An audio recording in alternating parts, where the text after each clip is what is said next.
Paz do Senhor, irmãos, apacentar, queridos, é uma notícia boa.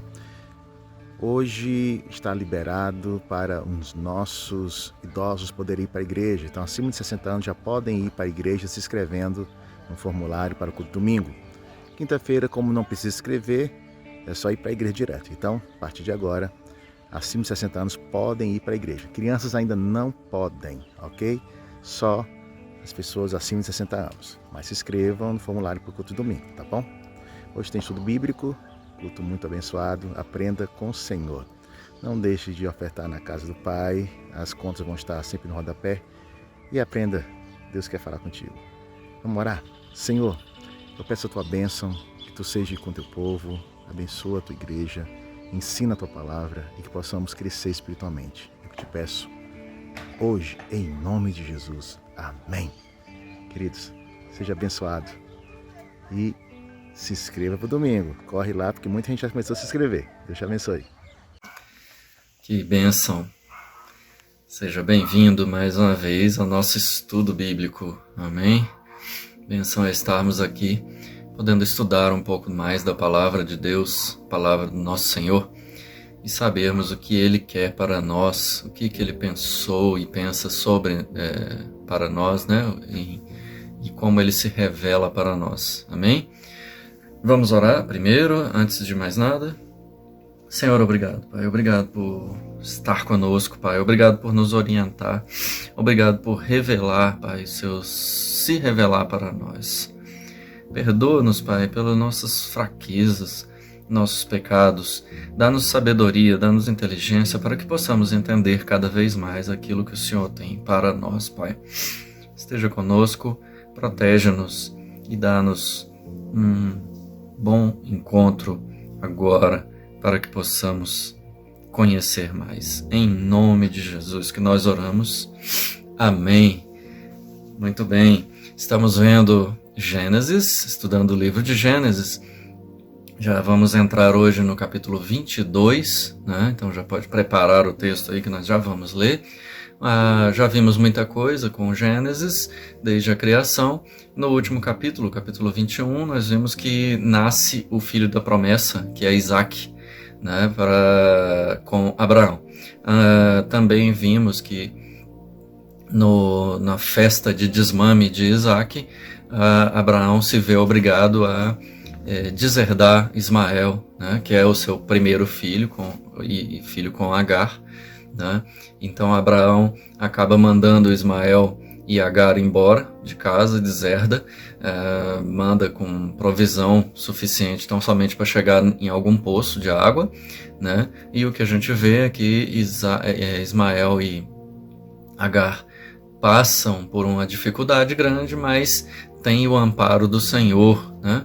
E aí o Senhor reforça a promessa de que Ismael seria pai também de grandes nações, né, de filhos, de muitos filhos, tá? E aí a gente vê que Ismael então segue o seu curso com a sua mãe Agar conseguindo inclusive uma esposa vinda lá das bandas do Egito, né? Vemos então que Ismael é pai aí dos árabes, né, dos muçulmanos, que a gente pode dizer, já que Maomé se diz filho direto de Ismael, né? E aí, no fim do capítulo, nós temos a aliança de Abraão com Abimeleque.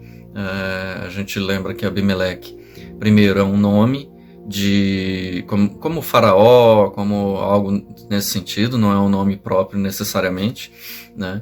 Mas aqui a gente vê o mesmo Abimeleque que acolhe Abraão no primeiro momento e toma Sara, mas vê os problemas lá porque porque Abraão dizia e Sara confirmava que ela era irmã, né?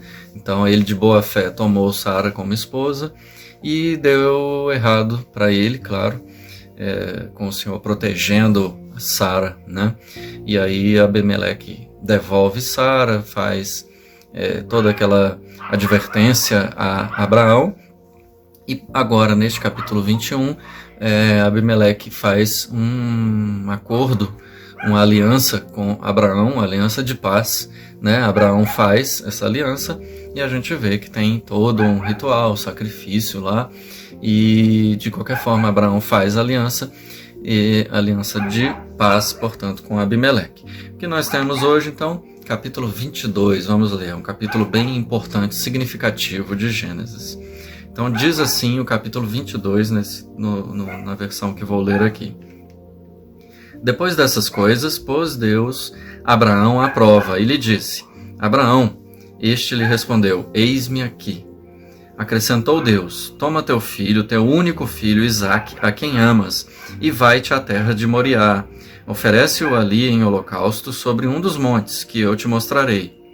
Levantou-se, pois, Abraão de madrugada e, tendo preparado o seu jumento, tomou consigo 2 dos seus servos e a Isaque, seu filho, rachou lenha para o holocausto e foi para o lugar que Deus lhe havia indicado.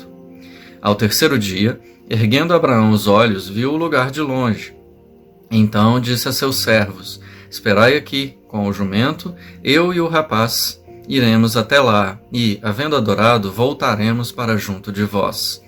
Tomou Abraão a lenha do holocausto e a colocou sobre Isaque, seu filho. Ele, porém, levava nas mãos o fogo e o cutelo. Assim, caminhavam ambos juntos. Quando Isaque disse a Abraão, seu pai: Meu pai, respondeu Abraão, eis-me aqui, meu filho. Perguntou-lhe Isaque: Eis o fogo e a lenha, mas onde está o cordeiro para o holocausto? Respondeu Abraão: Deus proverá para si, meu filho, o cordeiro para o holocausto. E seguiam ambos juntos. Chegaram ao lugar que Deus lhe havia designado. Ali edificou Abraão um altar sobre ele dispôs a lenha, amarrou Isaque, seu filho, e o deitou no altar, em cima da lenha. E, estendendo a mão, tomou o cutelo para imolar o seu filho. Mas do céu lhe bradou o anjo do Senhor: Abraão, Abraão. Ele respondeu: Eis-me aqui.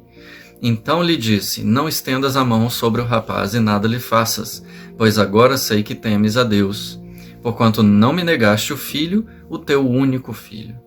Tendo Abraão erguido os olhos, viu atrás de si um carneiro preso pelos chifres entre os arbustos. Tomou Abraão o carneiro e o ofereceu em holocausto, em lugar de seu filho. E pôs Abraão por nome àquele lugar: O Senhor proverá. Daí dizer-se até ao dia de hoje: No monte do Senhor se proverá. Então do céu bradou pela segunda vez o anjo do Senhor a Abraão, e disse: Jurei por mim mesmo, diz o Senhor, porquanto fizeste isso, e não me negaste o teu único filho, que deveras te abençoarei, e certamente multiplicarei a tua descendência, como as estrelas dos céus, e como a areia na praia do mar. A tua descendência possuirá a cidade dos seus inimigos. Nela serão benditas todas as nações da terra, porquanto obedeceste à minha voz. Então voltou Abraão aos seus servos, e juntos foram para Berseba, onde fixou residência. Passadas essas coisas, foi dada notícia a Abraão nestes termos: Milca também tem dado à luz filhos a Naor, teu irmão, Uz, o primogênito, Buz, seu irmão, Quemuel, pai de Arã, Quesed, Azo, Pildas, Gidlaf e Betuel. Betuel gerou Rebeca. Estes 8 deu à luz Milca a Naor, irmão de Abraão. Sua concubina, cujo nome era Reumá, lhe deu também à luz filhos: Teba, Gaã, Taás e Maaca. Então, terminamos aqui a leitura do capítulo 22. A gente tem algumas ponderações, tem que identificar algumas coisas aqui. Ele tem 2 partes, né? Uma parte sobre o sacrifício aqui de Isaque, e a segunda parte, uma micro-genealogia aqui de Rebeca, né? Da parentela de Abraão que a gente vê, tá bom? Bom, primeira coisa, a gente vê então uma chamada de Deus, um chamado de Deus para com Abraão. E o chamado de Deus é com certeza, é o maior sacrifício, aí, é o maior desafio para Abraão, a maior prova feita para Abraão, que é sacrificar seu filho. Abraão já passou algumas coisas e costuma se dividir em 4 provas, grandes provas de Abraão, né?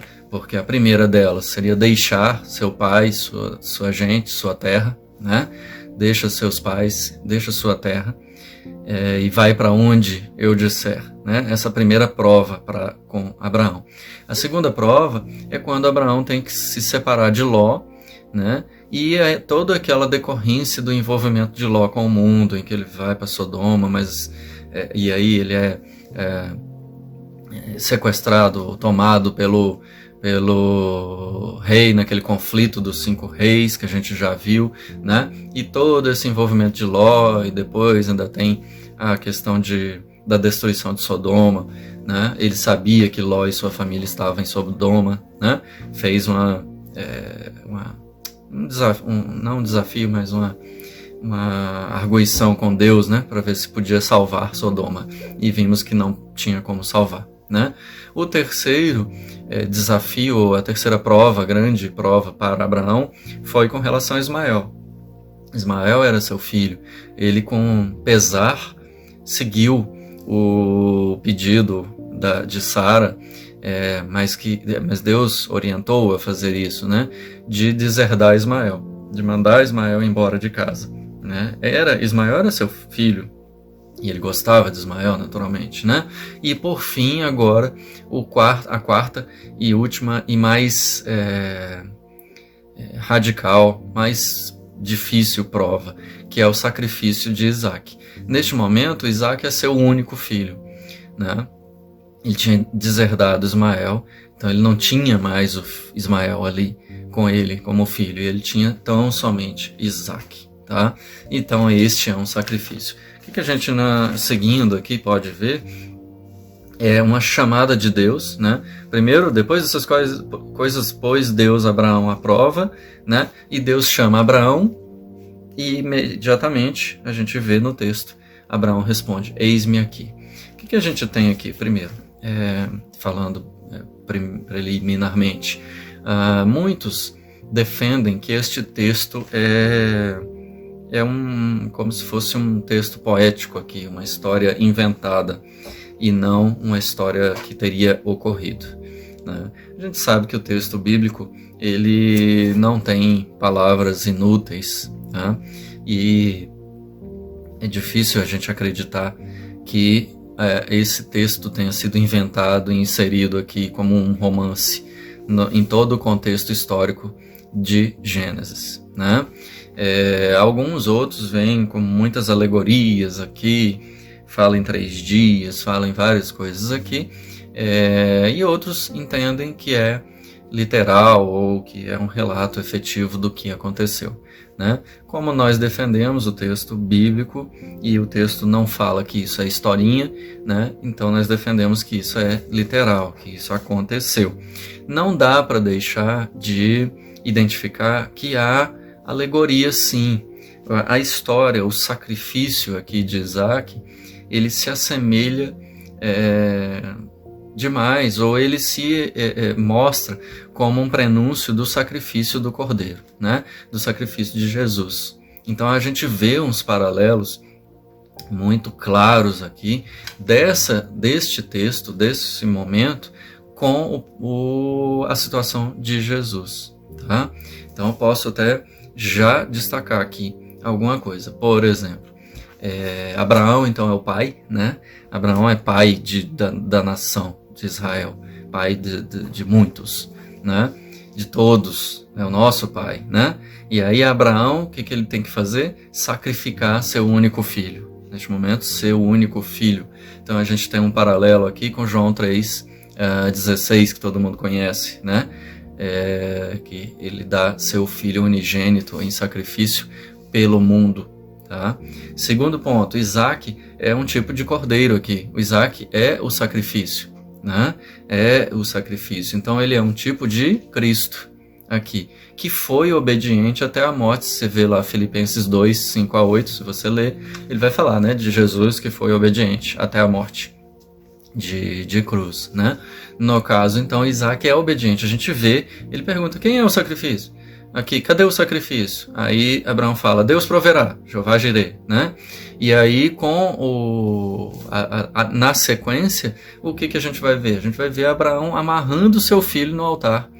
Isaac poderia ter fugido, com certeza. Isaac era muito mais hábil aí do que Abraão, que já era idoso, né? Então a gente tem um paralelo aqui de Isaac como o Cristo, né? Como o carneiro do sacrifício, né? Como o cordeiro, desculpa. Por fim não. Terceiro ponto aqui é que a ressurreição ela é vista como o momento do grito lá do anjo, da exortação do anjo para com Abraão, na hora que ele vai cortar o cordeiro, que ele vai sacrificar efetivamente. No caso, não se opera a morte, né, de Isaac e ressurreição. Perdão. Mas nós temos um paralelo sim com a ressurreição. Nós podemos ver até em Hebreus 11, deixa eu abrir aqui, Hebreus 11, 17.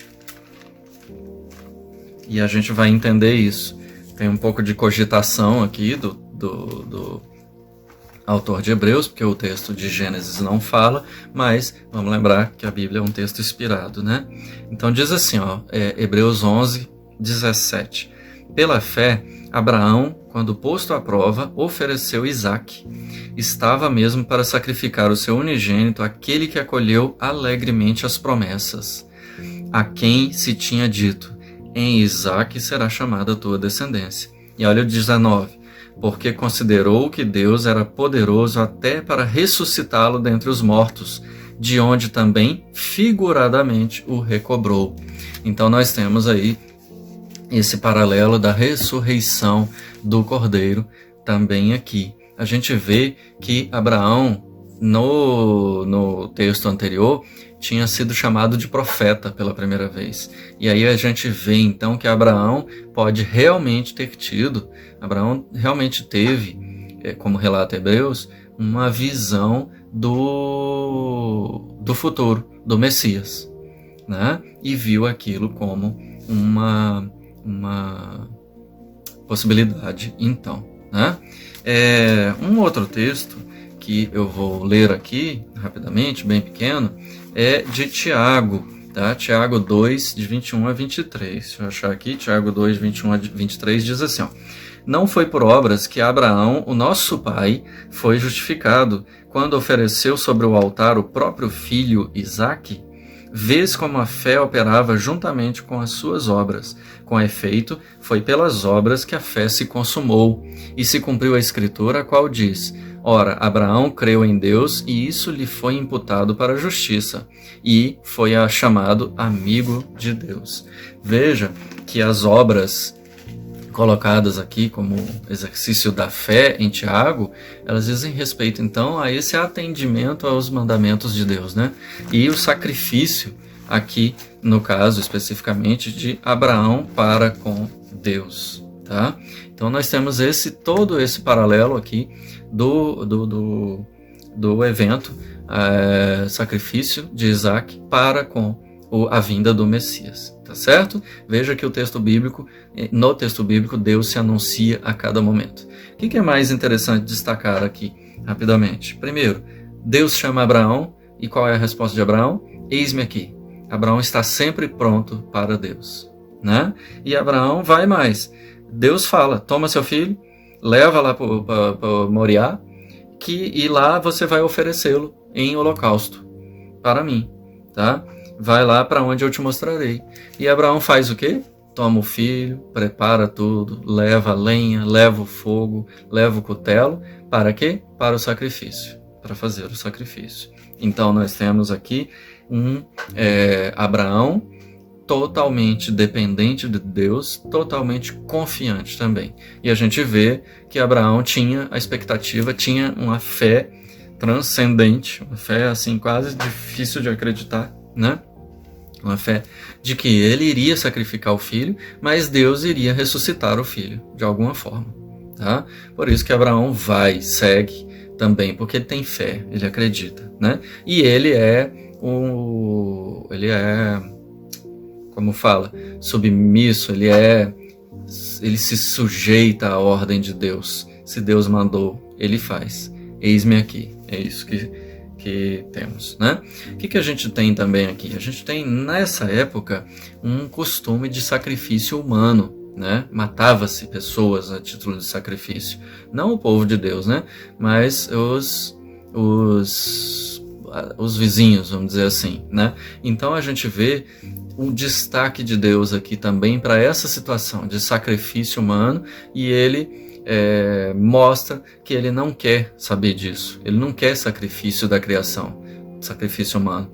Ele vai estabelecer as regras sacrificiais, sim, mas, e a gente vê desde Caim e Abel, né, os holocaustos, a gente vê Abel oferecendo carne, gordura, né? E a gente vê então que isso vai até o sacrifício maior, que é do Cordeiro Santo, que é Jesus, né? E aí acaba. Então, neste momento, a gente diz que Deus parou com essa história, ou mostrou que não queria saber de sacrifício humano. Como? Levando até o final, né? Até quase o final essa situação, e suspendendo, não deixando que esse sacrifício fosse feito, né? A gente tem aqui algumas outras discussões, né? 2 servos foram com eles, aí tem especulação quem seriam, né? Uns falam que é o Eliezer, lembra? O Damasceno, né? Eliezer, e Ismael, um outro servo, mas isso é só conjectura, o texto bíblico não traz, tá? Outra coisa de que é conjectura, que a gente não sabe, é a idade de Isaac. É difícil saber, tá? E tem de tudo. Tem gente que defende que ele tem 25 anos aqui neste momento, tem gente que defende que tem 5, que tem 13, que tem 36, né? Então tem de tudo. Mas a gente vê um Isaac com compreensão, um Isaac que interage com o pai, então ele não era um bebezinho, é um Isaac que carrega o madeiro, né? É um Isaac que carrega a madeira para o sacrifício. Veja outro paralelo, né? Ele carrega o madeiro aí como Jesus carregou o madeiro, né? E então não se sabe a idade de Isaac, né? Tem de tudo aqui, tá? Mas a gente vê que Isaac tem compreensão do que está acontecendo, e Isaac se sujeita, inclusive, como sacrifício vivo, né? Porque ele se sujeita a ser amarrado no altar, feito por Abraão, tá bem? Que nós temos mais, ele pergunta, né? Isaac pergunta, cadê o sacrifício? E aí Abraão responde, Deus proverá. E aí a gente tem uma nova nomenclatura de Deus, né? O Jeová Jireh, ou Yahvé Jireh, né? Que aí significa Deus proverá. Tá bem? E o que mais aqui nós temos? Daí dizer, ele dá o nome para o lugar, né? Monte Moriá, lá, que é o nome do Deus proverá, Jeová Jireh, tá? Quando ele chega próximo, ele segura os servos e vai sozinho, porque se os servos fossem, eles iam atrapalhar, eles não iam deixar o sacrifício ocorrer, né? Então ele deixa os servos e sobe sozinho com só ele e Isaac para o monte, né? E aí ele faz então ele tenta, né, fazer aquilo que Deus mandou, mas Deus o impede. E aí a gente vê a expressão aqui, o anjo do Senhor gritando para ele, né? Gritando não, chamando, bradou, né? Para Abraão não realizar o sacrifício, né? Não fazer, porque ele já tinha feito o sacrifício. E Deus provê o cordeiro, que é um carneiro preso lá, né? Pelo chifre, né? Em que ele pode, enfim, sacrificar o carneiro, tá bem? Bom, esse anjo do Senhor, muito se fala também quem é, o que é, se é anjo, se é Deus, quem é. Muitos defendem que é Jesus, tá?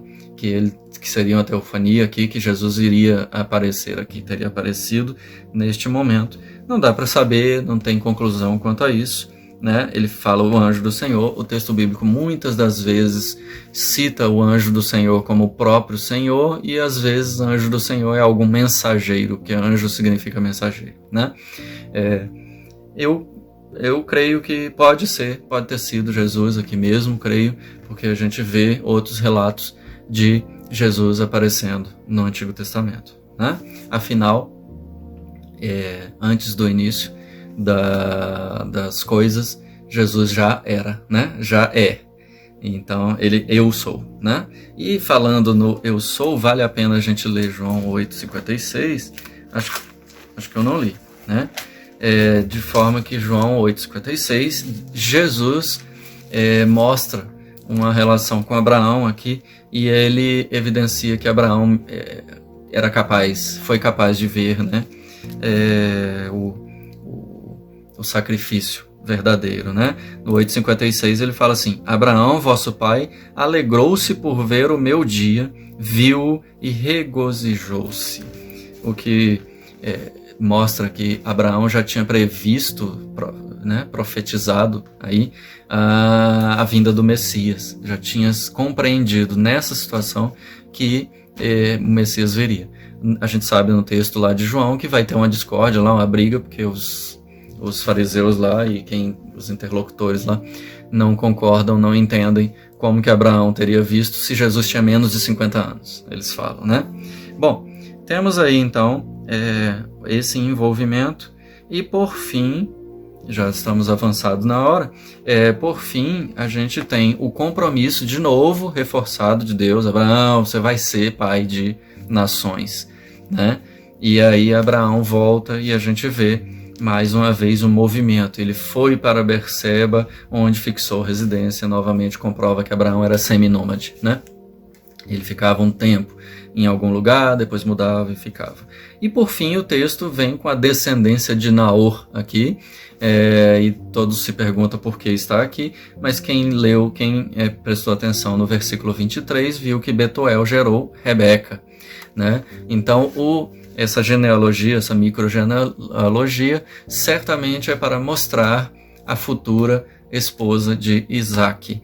E ele mostra também que Abraão teve ciência, né? Foi dada a notícia a Abraão desses acontecimentos, dessa genealogia aqui, o que mostra, o que prepara para o capítulo 24, quando Abraão vai mandar lá o servo para buscar a esposa de Isaac.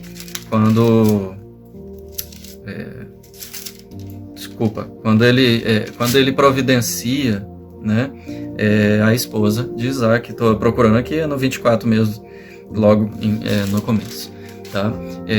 Então nós temos essa